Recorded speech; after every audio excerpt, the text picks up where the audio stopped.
All right. Good morning, everybody. Welcome to this panel discussion hosted by Percipio Consulting. Hopefully everybody can hear me. We are one of our panelists, unfortunately today, despite all of the testing, doesn't have camera, but regardless, her words and thoughts are what's most important for us today. She's here. We got her. Oh, awesome. There we go. Perfect. All right, so I will start off by introducing myself. My name is Laura Mumford. I am a manager at Percipio Consulting, and I focus on organizational change management. I'm absolutely thrilled to join you all today for what I think will be a very timely and important conversation on how we and the organizations that we are a part of can prioritize our people and cultivate resilience in seasons of big, transformative, transformational change. Today, our goal is to talk about some practical strategies. We're going to learn from some wonderful industry experts and gain new perspective on this topic. By the end of the time together, we would love for all of you to walk away with some new ideas and ultimately feel a little bit more empowered in your role to guide your people and cultivate team resilience as you and they navigate the admittedly very difficult seasons of big changes and big transitions within your organizations. I'm going to introduce our wonderful panelists in just a second here, but just a brief moment of housekeeping. The plan for today is really to spend our first hour having a conversation amongst our panelists. In the midst of all of that, if you have specific questions that you'd like for the panelists to address, please put those questions in the Q&A box at the bottom of your screen. We're going to try and reserve at least about 15 minutes at the end of our time to be able to field some questions and talk through those items. Whatever we don't get to, you will be getting a follow-up communication after this that will address any questions that we didn't get to, as well as provide some interesting further information for you to do further research on. All of that said, feel free to use the chat function amongst the attendees today. If there's things that you want to be engaging with one another on and talking about, that's totally fine. But note that I and the panelists won't be monitoring chat as we go through the discussion. We think we've set up Teams right, or Zoom right, so that everybody should be muted. But if you do have the ability to come off mute, please don't, just so we can all hear each other and make sure to stay focused. So, all right, that's the end of my housekeeping. And so with that, I am thrilled to welcome our wonderful panelists today. We have some incredible expertise and experience in the room here.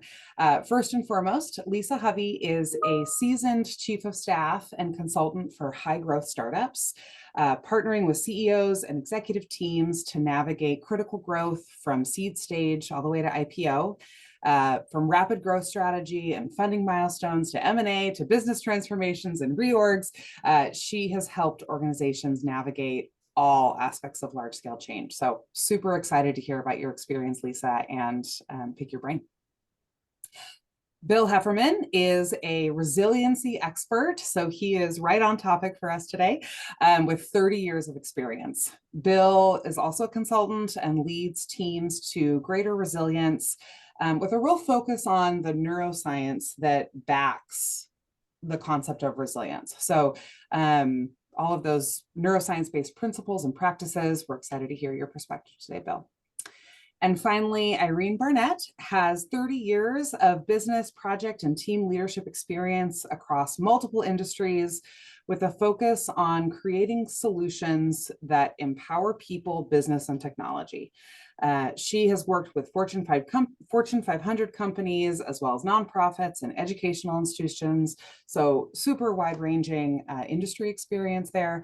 And she is currently the People and Change service line lead here at Percipio. So welcome to you three. I am so grateful to be able to be your facilitator today.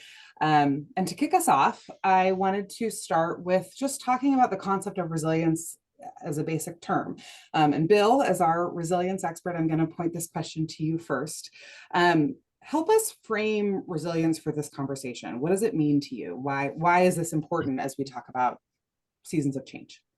Right. Well, it's helpful to think of it actually in three different aspects. So there's first just the basic aspect of that bounce back that we get of returning to, getting knocked off center into fight flight and then finding our way back into more calm, optimal functioning. And that's that basic bounce back. And then there's another concept of of bouncing back better, that it's not just a matter of you don't bounce back to where you were before, but you bounce back having learned something with a little bit of wisdom from the school of hard knocks. And then there's also a third aspect of resiliency, which we think of in terms of, just being really able to cope with change in a robust way. And that's a sense of buoyancy, that emotional buoyancy that we get from resilience. And then there's, of course, to all of that, there's neuroscientific underpinnings to all that, but I'll leave it at that for now.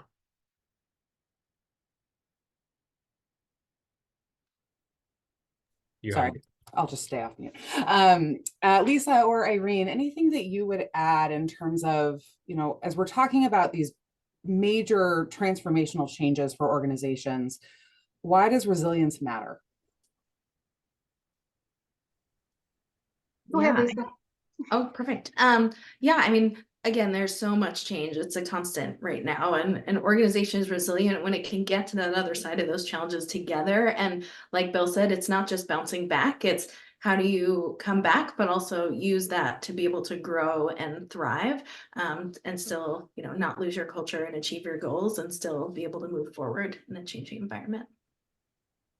I would agree with everything you guys said and add that one thing that I have always noticed that I think from an organizational perspective can be a real plus in creating resilient cultures is that when people are in a resilient team, when they feel sort of safety in taking chances, in putting their hand up if they don't know something, there's no fear of retribution for any of that kind of thing.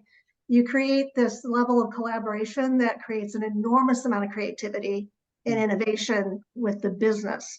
It's very difficult to do that at an optimum level if you don't have a team that is low on ego and high on collaboration and who feel supported to take chances. To me, that is sort of a big piece of a resilient culture as well. It's actually, in the long run, I think, incredibly beneficial to the bottom line of an organization as well. Yeah, absolutely. So let's dive into how you get there, which I think is why a lot of us are here today. And Lisa, I'll point this first question to you. And really, ultimately, I'm going to want to hear from all of you. What are some specific examples of times or experiences that you've gone through where the specific approach that was taken generated that outcome of team resilience? Yeah, definitely. Excuse me. Working for a travel company when COVID hit was a super amplified example of this. Our world flipped in an instant. Everything was an unknown. So, from that, it boils down really simply. You have to communicate constantly. Even what you think as a leader might be over communicating, you have to come back to the overall strategy over and over and over again. And as an executive leader, someone really close to a big change, the details are super clear to you, but that's not how it is to everyone and how they're thinking. So where are you going, why, and how do we get there? And you just have to repeat that over and over and over again and be transparent.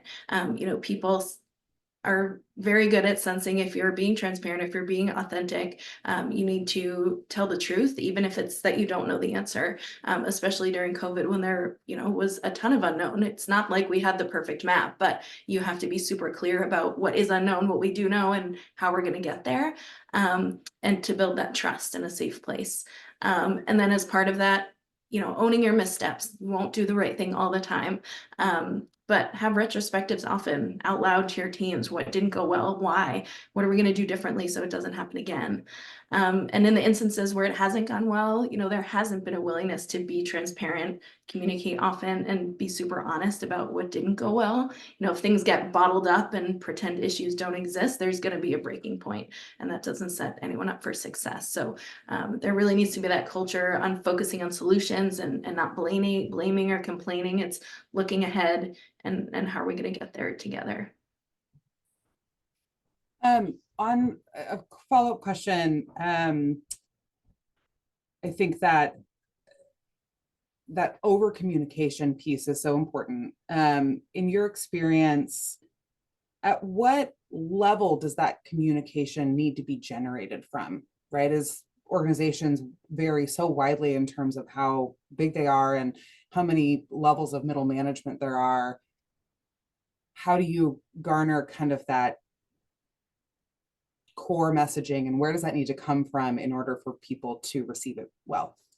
Yes, the bigger the change, the more important it is to be from the executive leadership and the CEO, and that needs to be consistent. At the same time, it's super important when it's, what does this mean to me in my role? Hearing also consistently from their direct manager and having those messages be really consistent is super important. But again, the bigger the change, the more important that they're hearing that clear and consistent message over and over and over again from the leadership about where we're going.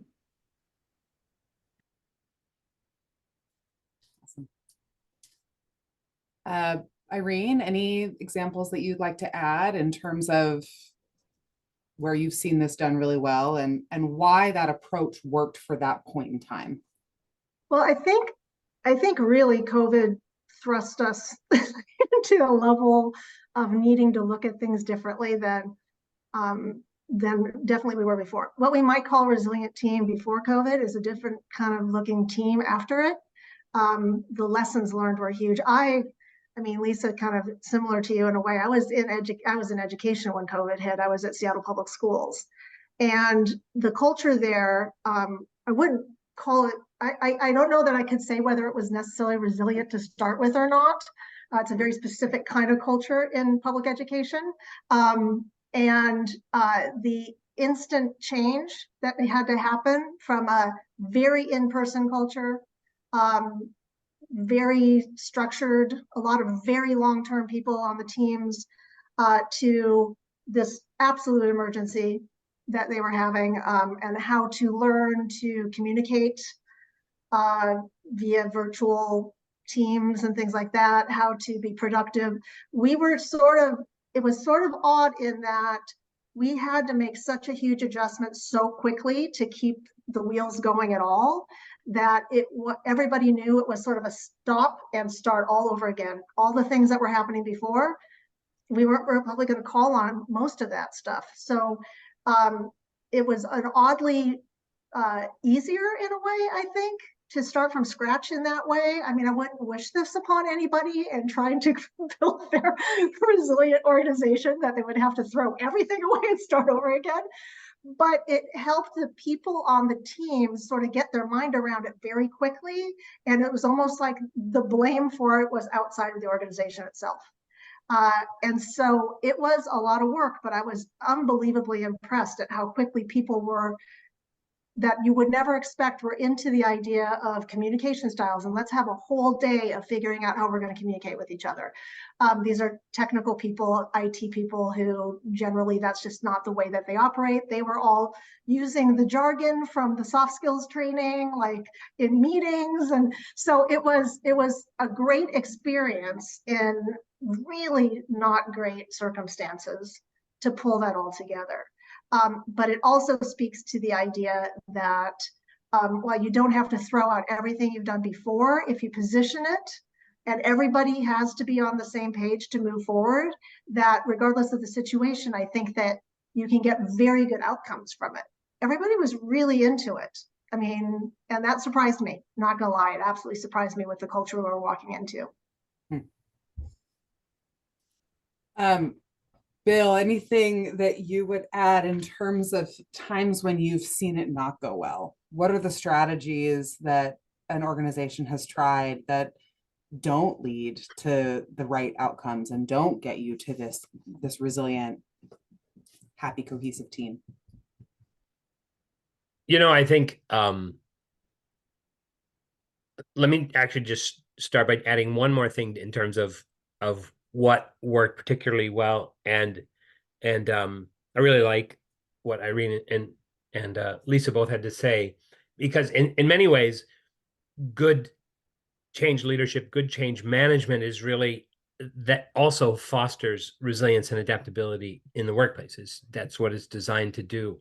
What I have noticed from my experience, um, in particular, is that those teams that entered into a transformation or some big change already healthy and strong as a team with good, healthy team dynamics, good communication, psychological safety, nice relationships between the manager and the employees, and all sorts of autonomy, mastery, and purpose in that team, that they tended to do much better during teams. So if you're hoping to add resilience to a team after a change is in sort of full bloom, it's probably way too late.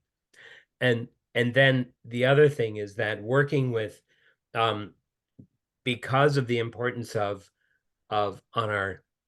co-regulation, of being in relationship with others, and the way that regulates our nervous systems and helps us stay in that resilient, adaptable space, that comes through close working relationships. And so to the extent that we can really so working with intact teams, as a facilitator, as a change manager, or whoever provides that service, as opposed to sort of a generic, like, let's do a resilience workshop for the entire company, but really getting in there with the individual teams and talking to them.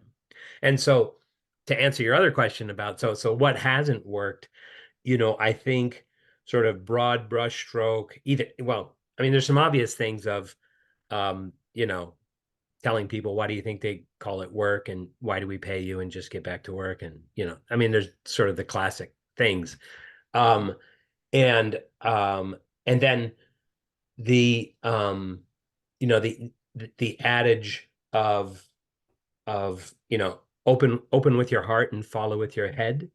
And if you follow with your head and give people all the the Excel-based database reasons of why this change makes sense, you're also going to miss the boat. That you need to connect with people as people, and connect with people from the heart first, and speak to them as humans, and acknowledge the tremendous impacts that any change is going to have on them individually, and how you're going to take care of them.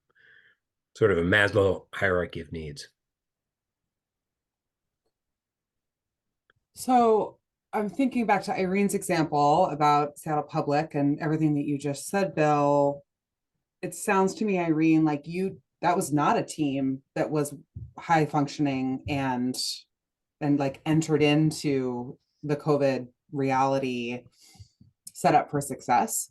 So given the challenges of like trying to cultivate that resilience when you're not necessarily starting strong, can you share a little bit more about like really how you got there, especially when, COVID required us to move so quickly? So building the foundation of those one-on-one conversations and starting with the heart, like everything was just so rapid. Yeah. How did you get there? Well, it was interesting. So I would say that they were resilient in their own strange way before this came down. They had been working the same for 20, 25 years, and they were sort of, as so many teams, I know a lot of people come up with this, it was cobbled together in a way where the workarounds and the band-aids seemed to keep it all afloat for too long, so that it became the norm instead of the fix, right? So we were there already to create some change management work with them to get them more efficient in their workflows in the IT department, that kind of thing. So, I mean, we were there thinking in some of those terms already. And the other really difficult piece of this was that the very top level of management, when you look at public education, were fairly disconnected and certainly not supportive of what we were trying to accomplish. Now, that being said, huge boiling cauldron of things to deal with when you're hitting a global pandemic and you're in the public school system. I mean, they were trying things and that didn't work, and they go this way. So it was, everything was very difficult. So it's not indicative, I think, of the day-to-day necessarily on that. So what we made this conscious decision, though, was that we were not going to get that we couldn't get the attention of leadership for what we were trying to accomplish for very good reason. So we made a conscious choice to try to create the culture that we needed for that team only from a particular management level down. So those people, the middle management people who were really driving the work, and the teams were reporting to them, we just went from that level. And I wouldn't suggest that necessarily under other circumstances. I'm not sure whether that would work or not. Under these circumstances, it's what we had to do. So we kind of said, hey, everybody, we're creating a new culture. We just came right out with it. There was nothing sneaky about it in the least. Here's how we're going to do it. We have a whole new world. Here we have, who knows how long we're going to be in the situation. We need to create a way of working that we can do today, or as quickly as we possibly can. We need to stand this up. A big piece of it was building those teams from a different place, from sort of that area, that place of vulnerability, of trust, understanding how to communicate with each other really well. These are things they had never, ever done before. And we created a bunch of training to walk them through these very specific skill sets, but in this situation for them, so they could apply it immediately in their work. And so there was a lot of really difficult things about this that were certainly not ideal, but we could be kind of agile with how we did it, because the whole world was having to be agile at that time. It's kind of how that went. So it ended up being, I think, a very big success. And the reason I know that is because after that engagement was done with them, we left for about a year and a half. And then we came back on a different engagement. And I took a look at what everybody was doing in that original team, and they were all doing the exact same. They did not stop doing any of the things that we did. As a consultant, that is a rare thing. And it is like angels sing, when somebody keeps doing what you help them figure out, like a year, 2 years later, they're still doing it. That's like the best thing on the planet. And so it stuck, and they stayed with it. And it was a different team. I mean, practically, workflows, all that good stuff, the practical pieces of it, working with ServiceNow and SAP and all that stuff. Certainly that they kept that and kept building on it, but they continued to have these team meetings that would talk about vulnerability and areas where somebody was feeling they needed help. And their meetings and the communication was completely different. And their interactions with each other was really phenomenal. So I give all of the credit to those people who were willing to jump in and feel uncomfortable. Yeah, I think what you started with that, and it's similar to what Lisa was saying, that transparency from the get-go and ownership of, here's where we are. It doesn't have to be flashy or polished, but really just meeting to your point, Bill, like meeting people at the heart level, and just like being as on the same page with your people as possible is where it all starts. And then the actions that you take after that can be so influential. As I think about these moments of, you're going through a acquisition, or, these seasons of major change, another element that I consider is team cohesion. It can be it can fraction groups, right? You're in seasons of stress, and people go into silos. Can you guys talk about some times or strategies that you've leveraged to maintain that sense of teamwork and cohesion? Lisa, I'll have you if you want to. Yeah, I think, especially using Vacasa as an example, when I started, there were less than 100 people, and 6 years later, when COVID hit, there were 6,000 employees. So the amount of change and resiliency that had already occurred to that point was definitely helpful in a lot of ways, that people were used to kind of constant change. We were designing the bike while riding it, and, keeping the wheels on. But at the same time, throughout that, you can see who the people are who are extra good at that, who, you know, are really able to pivot, who are okay with the ambiguity, who are still able to keep a positive mindset about it and stay solutions focused, and bringing those people in, whether they're individual contributors or, you know, or in leadership, bringing them along and helping them, you know, be part of that change team is super critical to just keep that cohesion at every level among teams.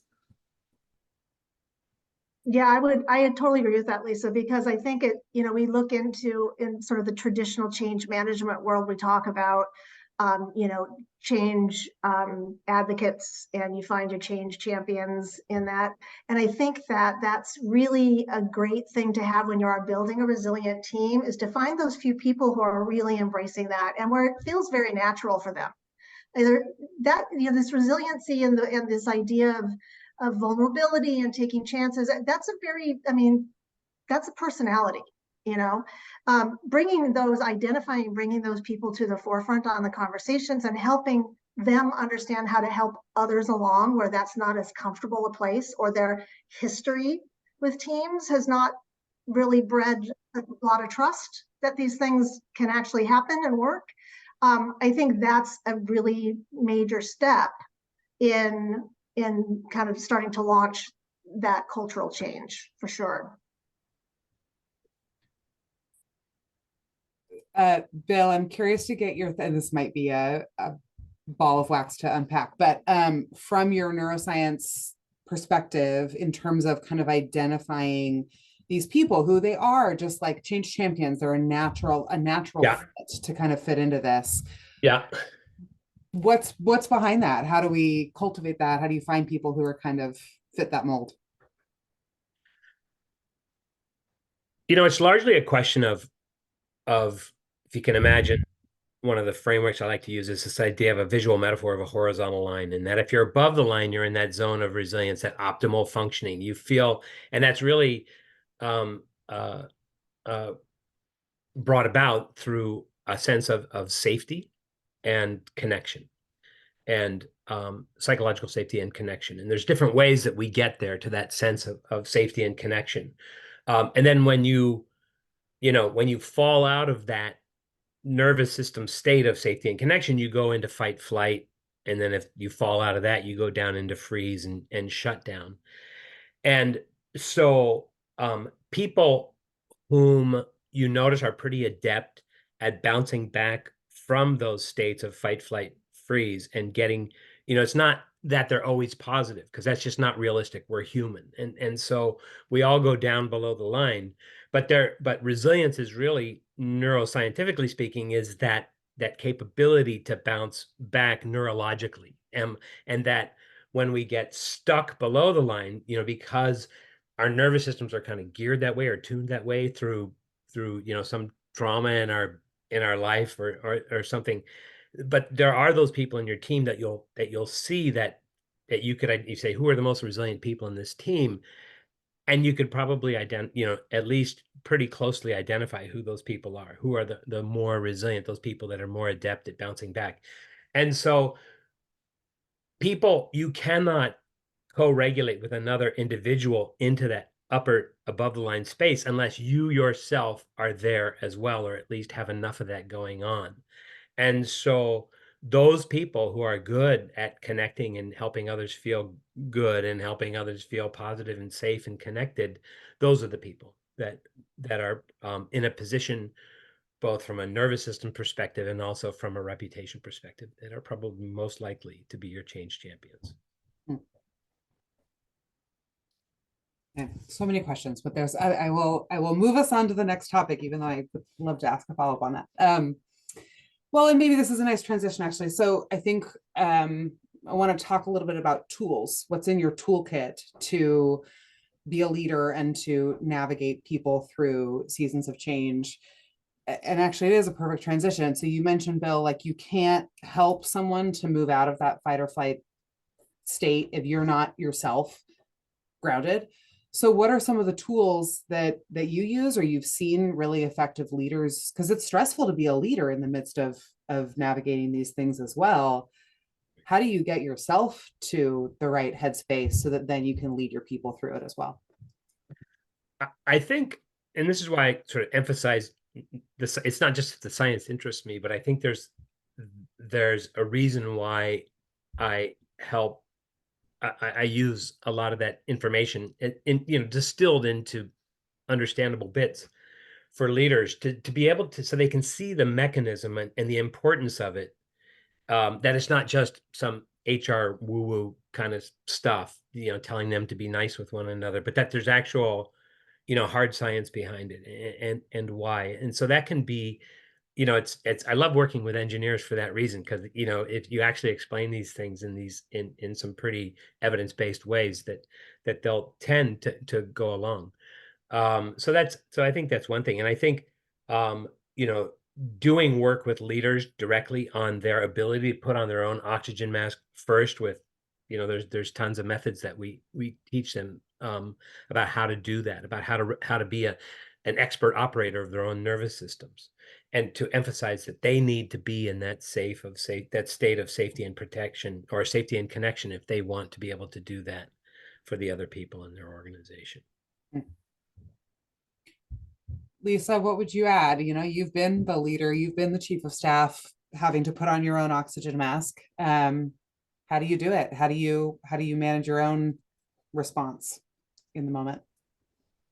Yeah, I think not a specific tool necessarily, but I've had some like serious health things in the past, and you have to break it down of, you can't boil the ocean. It's not, you have to, freaking out isn't going to help anything. It's not going to solve the problem. It's not going to make a solution.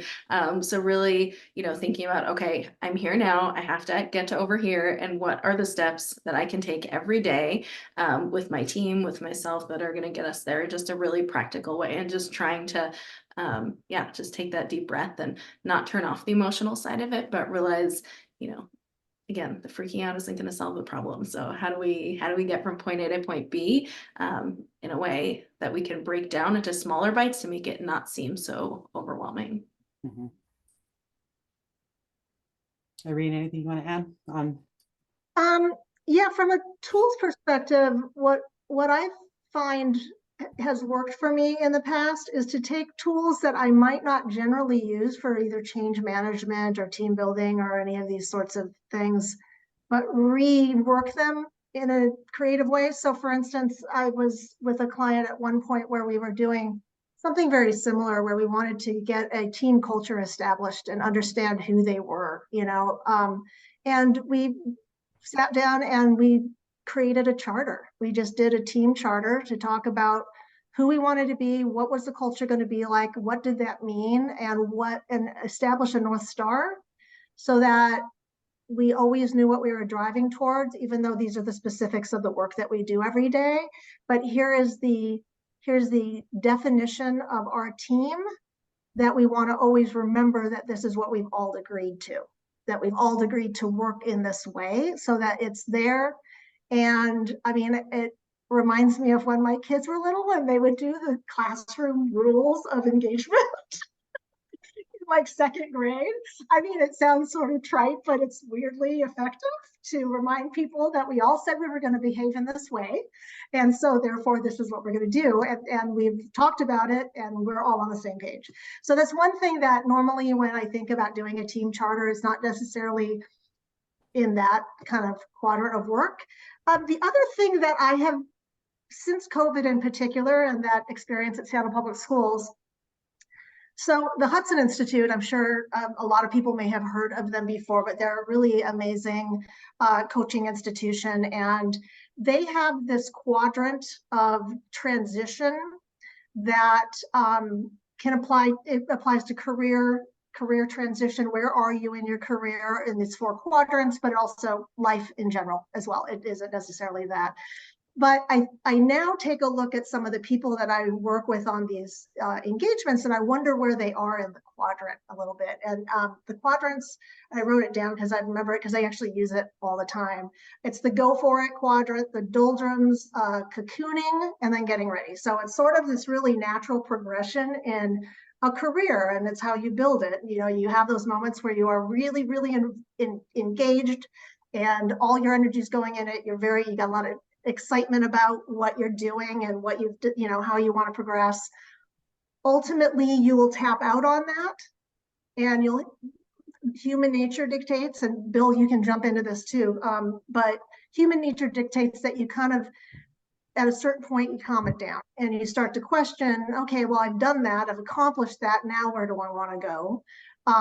Feeling a little less engaged, need another new thing in front of you, that kind of thing. And then you can move into sort of this cocooning stage, which is where you do a lot of self-reflection, figure out what it is that you want to add to your career path, new areas that you want to go into. And then you move into sort of this get ready. Once you sort of figure that out, you start to do the research, you start to look at the paths, you start to move, and then you kind of circle back into that whole energy piece again. And that can be very telling on a team, because you'll have some people who are, people will be potentially in all different phases of their career, and they're there for different reasons, and they need different ways of understanding how to work through it and have that kind of support system in place. So those are two tools that I kind of started using again post-COVID. That was really, really helpful in getting a really good blueprint for the people that on the team and how they needed to work together. And you could get very personal, and certainly or not personal, but very focused on a particular person and the hurdles they might be going through. As Bill, I can't remember if you said it here, or you just said it to me before, is that, you've got your individual resiliency and then you have your team resiliency, and both of those things need to be happening. So those are two things that I have, I use quite a bit actually when I'm on engagements.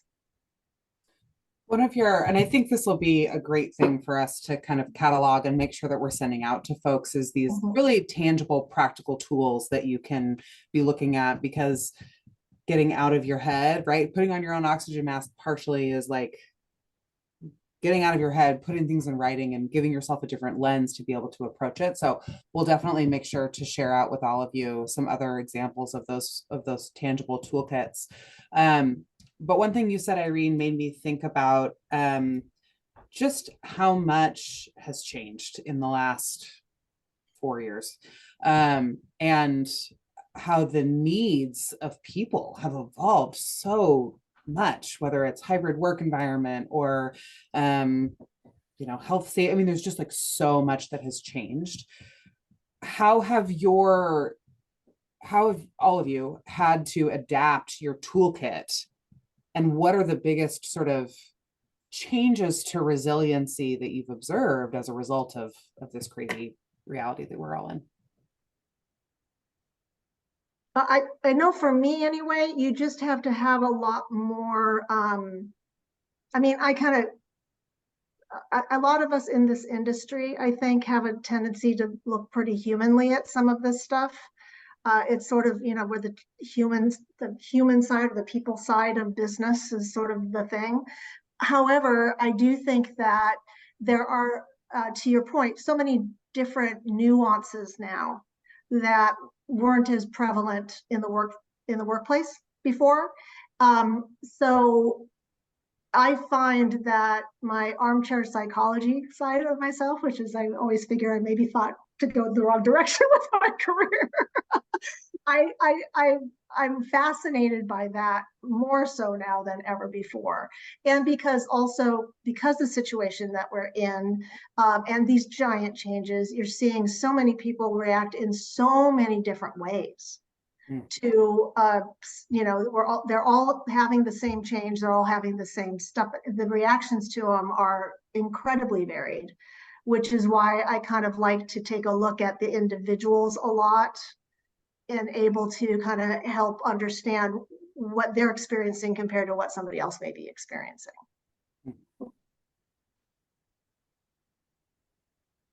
Lisa, anything you'd add in terms of like ways that how much the needs of people has evolved in recent years?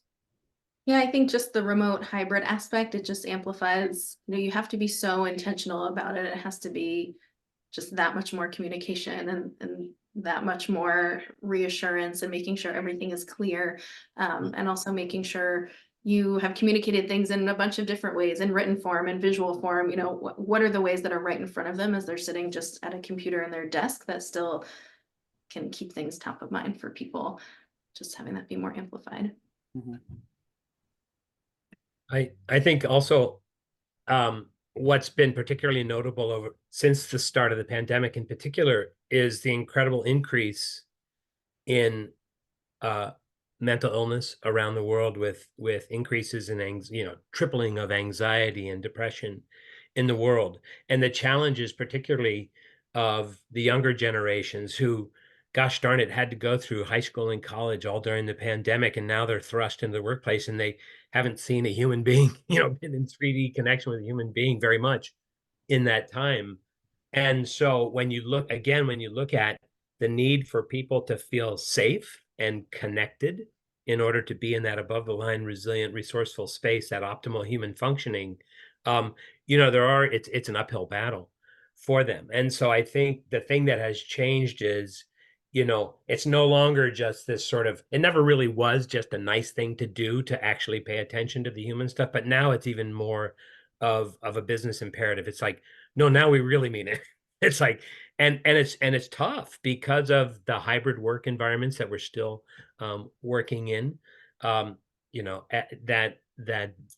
the need again for the greater emphasis on co-regulation and on team resilience and overall organizational resilience has become way more important. And then one last thing is that I think, close to 25 years ago when I started thinking about resilience, at that point there was, and even today, there's this whole big emphasis on stress management, and you got to eat right and sleep and do all that stuff, which is all true.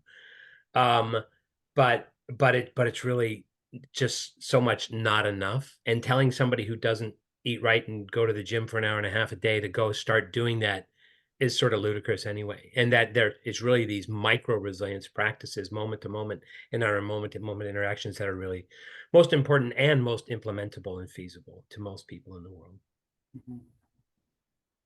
Yeah, so much of what I've thought about as you all have talked is that it really is a culture of resiliency, right? No single action, no single workshop for a day is going to yield the outcomes that we're all hoping for, because we talk about this and it sounds like the ideal, but it really is the micro choices that you make day in and day out, the individual conversations, the one-on-ones, the core like belief set and approach that you bring in every interaction that you possibly can, that cultivates that overall culture of resilience. One thing as a change manager I always find hard is measurement of what's happening with people and how people are responding to moments and adopting change. Thoughts on how you measure resilience?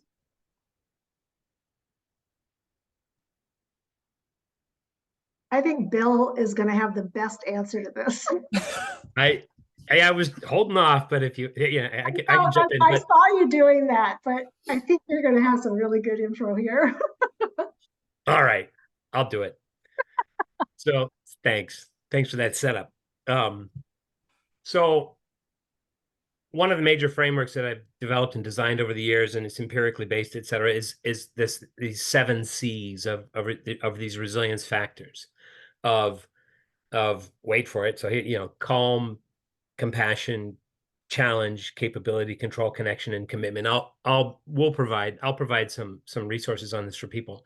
And over the years, this was developed, and it started developed with the CHIP guys out in Hillsborough when I worked there for 13 years when I first got interested in resilience. And but in my last 4 years, when I was working for one of the big four, I developed a set of descriptive behaviors for each one of those 7 C's.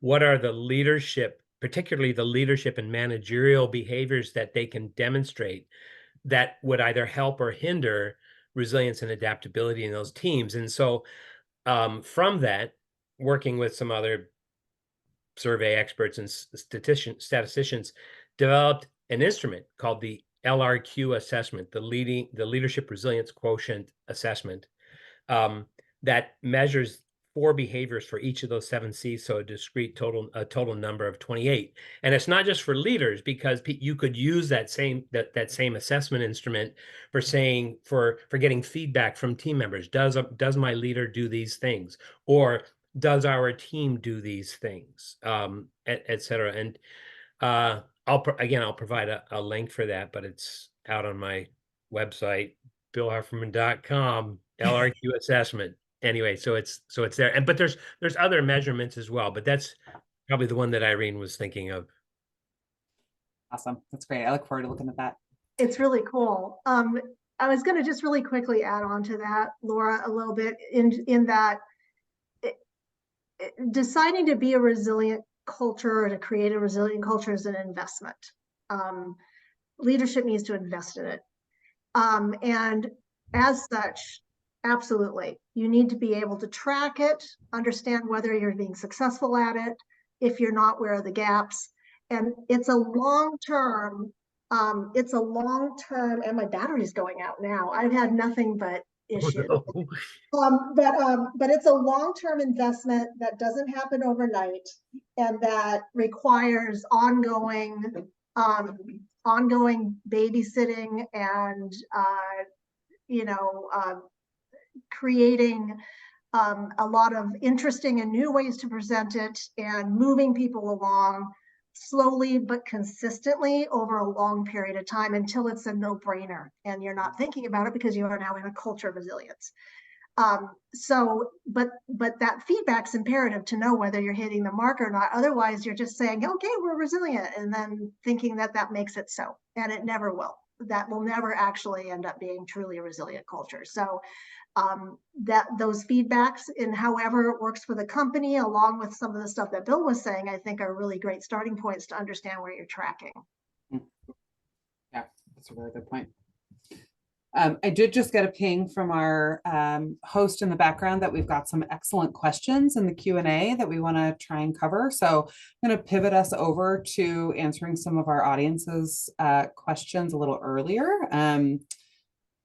Jen, you want to kick us off? Yeah, can you hear me? You sure can. Okay, I will try not to pick favorites, but these are really great. I'll just start at the top here, and Laura, feel free to direct them to panelists in particular, or have all of them answer. So the first question we have here: what are some ways leadership teams can demonstrate that they are aligned on the changes they are trying to drive to the broader organization? Lisa, love to hear your thoughts. She's good.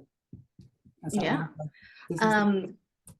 Yeah, I think consistency is key. I've seen lots of poor examples where there's a message and a change that's being communicated, but then other managers are like, well, really, it's this, or, but I don't think that's a good idea. So really getting everyone in a room who is a manager at whatever level, hashing it out there. The disagree then commit, I'm a strong believer in. Get in a room, hash it out. What are the objections? What do you think is not going to work, and why? Get on the same page and leave that room, what physical or virtual, on the same page with that consistent message. That is key. I think a lot of times with things like this, it's a bright, shiny object, and it sounds super exciting, and then it's great for a month, and then nobody ever really hears about it again. Sadly, I think that happens with a lot of programs sometimes, or things that are perceived as programs. And so exactly, Lisa, it's consistent, and it's continuous. It's not something that you're buying into for the next 3 months. It's the thing you're buying into for the entire corporation, the entire organization, ongoing, forevermore. And one of the ways that that works too is this harkening back to that idea of being organized and structured about it as well. It can come across as, oh, resiliency, it's such a soft and fluffy and happy place, right? Running through the grass behind me, daisies.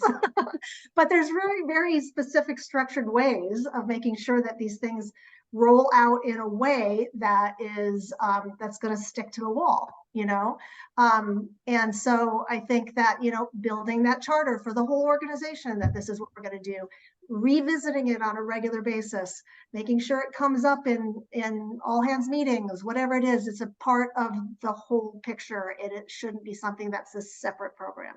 It needs to be integrated into everything.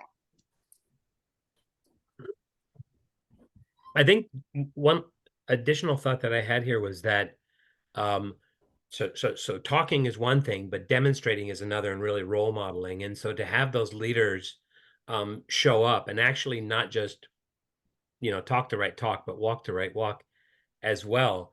And one of the ways they can do that is, in terms of a specific mechanism, is the power of small wins, building small wins, and getting, each of those leaders to own, some significant chunk of the change, and then to take ownership of driving that forward, and then to talk about that and sponsor that and be really visible in their active sponsorship of that change. Because, from the year after year, from all the benchmarking studies for the last 20 years or more with ProSci's benchmarking studies, every year that active leader support shows up as the #1 factor in change success.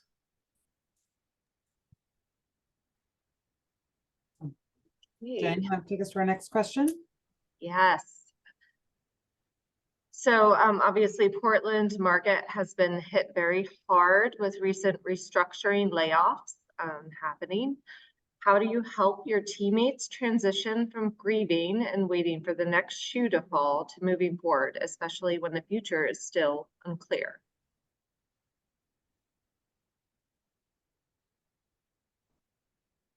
I'll take a swing. I don't know. I mean, I don't know that there's ever going to be the perfect way to go through layoffs. I mean, it's a fact. It's a traumatic event. It's traumatic for obviously the people leaving. It's traumatic for the people staying. It's thick and difficult. And I think that one of the first things that can happen is that can be stated and acknowledged. I think that sometimes I've seen organizations sort of, it's just business as usual. We do this every 6 months. We do this every year, whatever it is, which really minimizes the impacts on humans. So I think that, I mean, one starting point is just, let's acknowledge how bad this is and how much it sucks. I don't know that there's, I don't think that you can fix that. I do think though, that the lessons that are learned each time should be driving the idea of creating an organization that can weather it better, not perfectly ever, but they can weather it better each time. And that's something I don't see very often. I've been through layoffs. I've been survivors in layoffs. I mean, I think everybody's had some kind of brush with this in some way, shape, or form.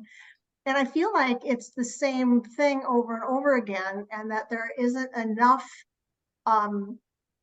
idea of creating an organization that is better able to weather this in one way or another, with that idea of, this isn't just an organizational shift, this is a very human shift. And at the end of the day, that's how we need to be addressing this.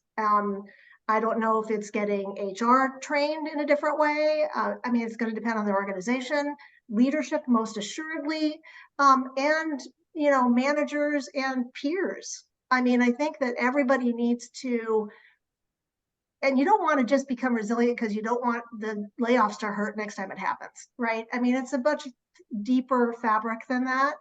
But I'm not coming to the table with a lot of answers, but I am saying that these are the places where I would hope that we would start to learn lessons and put better programs or cultures together to be able to somehow navigate this less horribly than it seems to happen. I'm not sure I've ever seen a good layoff.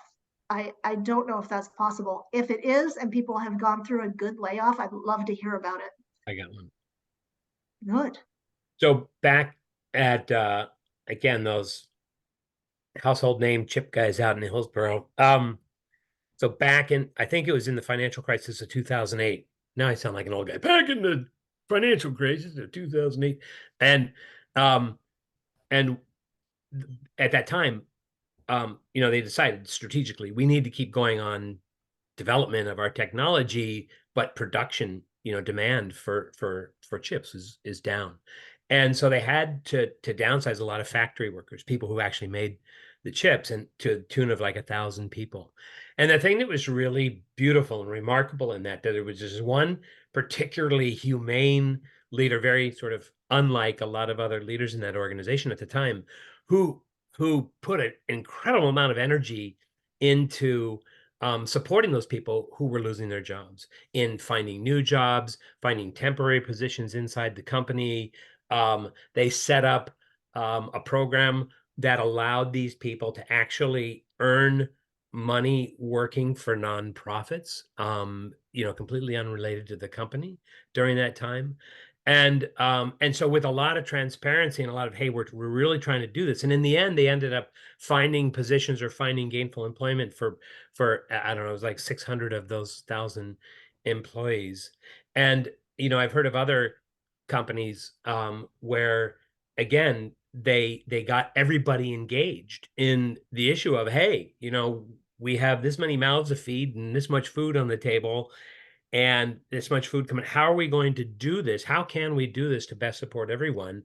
And there you had, people taking voluntary pay cuts and other things, so that the ultimate impact on the overall population was much less. So it's possible. It's really quite possible. I think in this sort of, I don't know, I don't have data, but it seems anecdotally to me that it's more cutthroat these days, and that I have seen far less of those more humane ways of doing it. And as much as it sounds like it's a humane way of doing it, it's arguably a better business practice in the long run, just because of, not tanking your culture and tanking employee commitment and engagement in the process.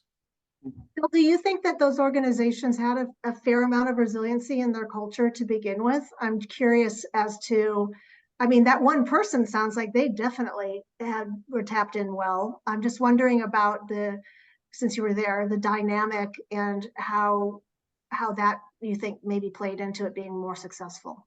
Right.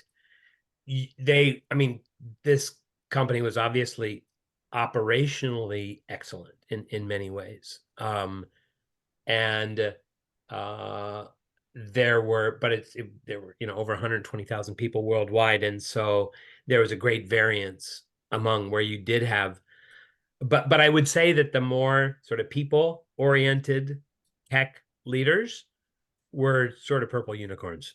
They did it through their own heroic efforts. It wasn't the culture that was driving them in that direction, but they did exist. I'll just add, I agree. One, if you take care of the people when that happens, no one wants it to happen. It's unfortunate, but I've seen much more success when the employees that are still there know that at least the people who left were taken care of, and the talk that was walked was, with the best intentions in mind. And that, I think, helps the transition a lot. Second, I'd say a lot of companies don't give credit to the fact that every change has a switching cost. There's, whether it's a reorg, whether it's a layoff, whether it's just a big change, there's disruption in productivity. So to the person who asked the question around grieving, like, you have to allow some time for grief and grieving. I think a lot of companies just, have the mark in the sand, and then they're like, well, we move forward. And yes, you have to move forward eventually, but you have to take that space to grieve. You have to account for some dip in productivity across the board. And I think making space for that is important across any change too. I'd say also that with a person like Bill you're talking about, if you're staying and they're doing rounds, let's say layoffs, which is like a very popular way to do this these days, the people who stay at least know, and there's at least some level of trust then that their management will do the same for them if in another 3 months when this happens again, or in another year, or 2 years or whatever. So it feels like a good starting point, at least, to building that level of trust that's needed. Yeah. That what we were doing back around the .com implosion, when I actually first sort of stumbled on this idea of resilience in organizations, and when this company was redeploying hundreds of employees in that .com implosion. William Bridges was really big at that time, and we were doing a lot of sort of ending rituals or closing rituals to actually honor the past, where the people weren't just marched out the door, but where, you know, they did have 2 or 3 weeks notice, and where we did have these large events, where large celebrations, where we looked back and said, wow, look at all the great stuff that we did. Look at all the great stuff that you did. And, you know, we love you and we'll support you going forward, and we're going to miss you, you know. And again, instead of the, you know, having the security guard show up at your desk and march you out the door. Wow, really great answers. Thank you all. Okay, another great question here. I've worked in organizations in the past where there was significant amount of change fatigue, which led to a majority of employees to be under the line, as Bill shared, with low levels of resiliency. Does the panel have recommendations on how to introduce change to an audience that has no expectation of change sticking based on the history of the organization?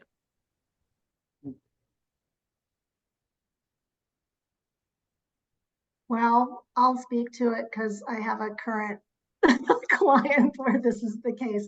It does happen. It is not unusual, I don't think, or at least it hasn't been in my experience, to often, you know, with change management, often the horse has left the stable and we are coming in after the fact when the change has already happened and it didn't go well. And now we are coming back to, you know, we're being integrated in after something is launched, a deployment has happened, an organization has shifted, whatever, without the, you know, that support and the training and the communication and all the things that go with a good change practice. And it is difficult, there's no doubt about it. The main thing that I always end up going back to is to understand that it needs to be at much smaller increments of change than you might normally organize around if it weren't an audience that was in such fatigue. So looking at, let's say, the broad spectrum of whatever it is that needs to change for the organization and figuring out a way to make it into bite-sized chunks that come in certain intervals so that it's a small change, they can settle with it, they can see that it works, and then you come and you introduce the next small thing.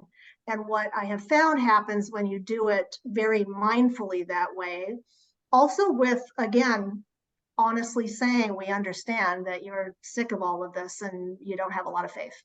I mean, just acknowledging that up front, absolutely, don't pretend like that's not happening, is that the more small bite-sized chunks come, the more they sort of get that muscle rebuilt, and the more the quicker it can go, and then you can maybe make them a little bit bigger as they start to see kind of the light at the end of the tunnel. So I mean, that's generally how I approach it, is just with a lot of honesty and clarity around, yeah, we get it, this is not helping anything, but then coming up with a very specific plan to share with them about how we're going to try to not add to that load.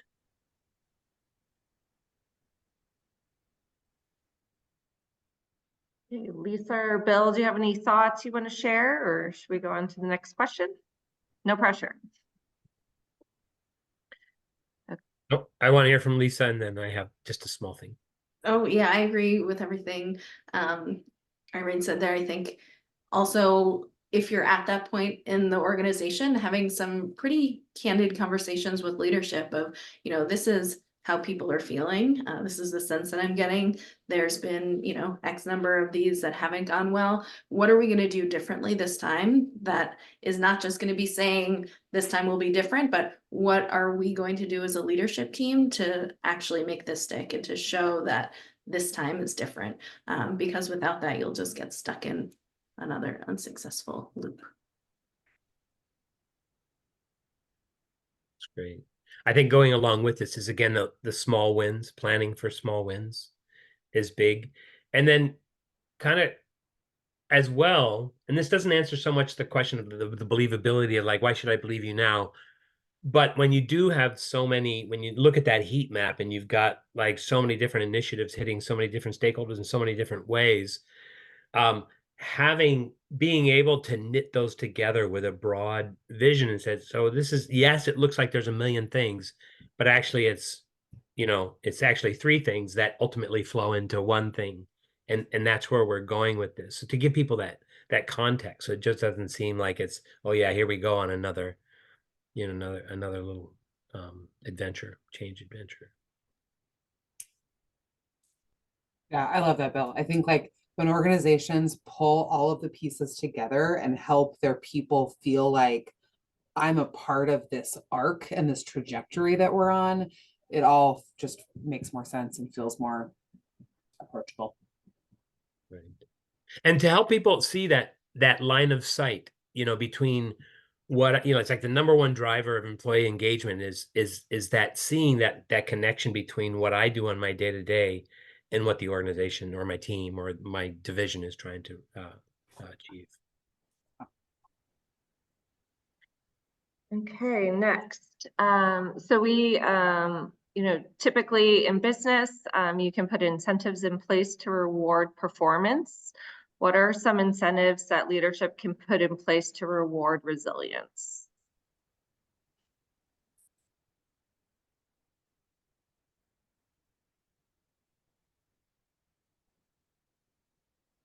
It stumped us. I think acknowledgement goes a long way. I think really choosing who and where you highlight success is very much noticed by other employees. So I think, highlighting those key employees that are able to shift in a positive way and are helping their teams do that too. I'm always hesitant from a physical reward standpoint and those sort of attributes, because I think that can potentially create patterns of wrong behavior if you're kind of looking for needing something else financially based on doing that. But from a, having leadership recognize folks in that capacity, I think goes a long way.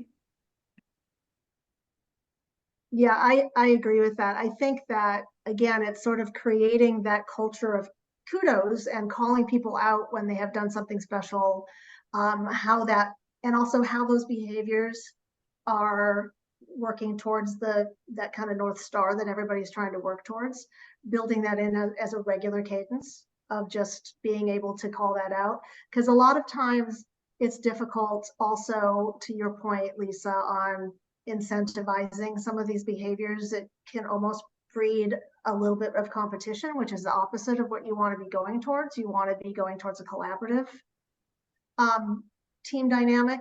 But I do think that just positive reinforcement is a very, very powerful thing.